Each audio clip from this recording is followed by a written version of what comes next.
Hindi pa ganun ka ano kasi we're trying to adjust pa kasi we have two new players. So like Wami, inaano pa namin si Wami and si Chris na maka-adjust sa team. Then medyo as coaches, mga coaches, medyo nakulangan kami kasi we need, kumbaga, yung opportunity na yun na walang import eh. So kailangan yung laro, hindi dapat ganun. So yeah, back to zero ulit. Tingnan namin yung video kung ano mali. Then kailangan namin i-correct. Thank you, Coach Ronald. We're now opening the floor to the media. Ako na? Hi, good evening, Coach. Coach, I think for the second time this conference, for the second time this season actually, you started off with the win. Parang gano'n lang gaano to confidence-wise sa inyo? Well, still nag-grow pa rin yung team eh. We're still improving especially on same offense and defense. So too early to kailangan namin every game, every practice, we need to compete para madala namin sa game, and sa games we need to compete. Yun lang. Gio, congratulations. Yung 19 and 23 mo are career rise daw. Gio, after kumbaga itong Commissioner's Cup mo, you got your feet wet.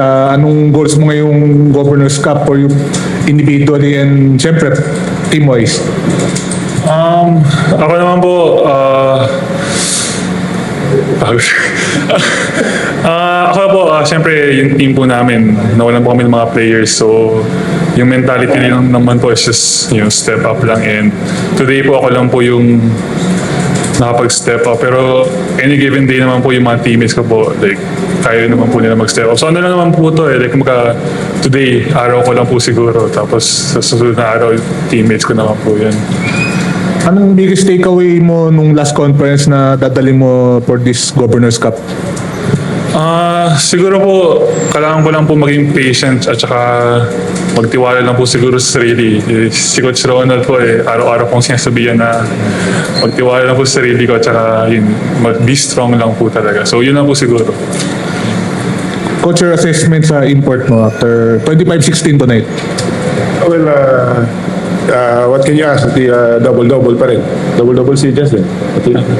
Double-double, di ba? So, I think we need more sa import namin. So, mapipiga pa naman eh. Siguro, medyo bago lang.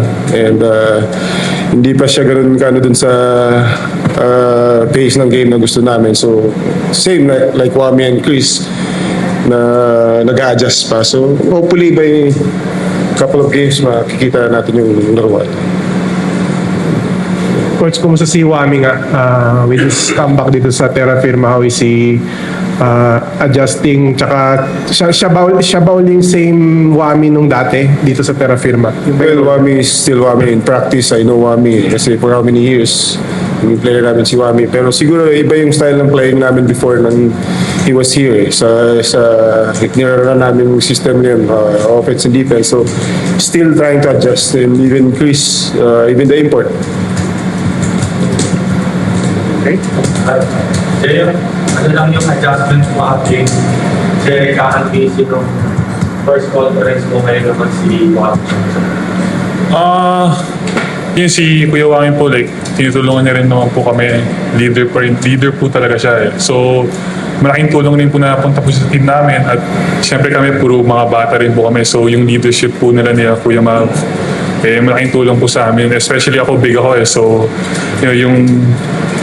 yung playstyle po niya, like, malaking tulong rin po sa akin kung paano po kami go-work sa team po. So, yun na po.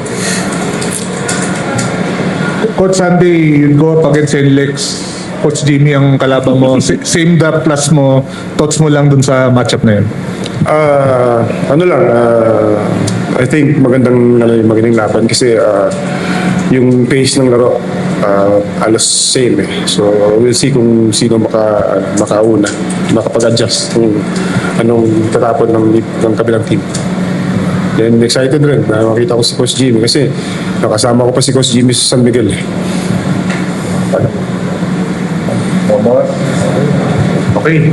With that, thank you Coach Ronald and Gio Chu. Congratulations. Thank you.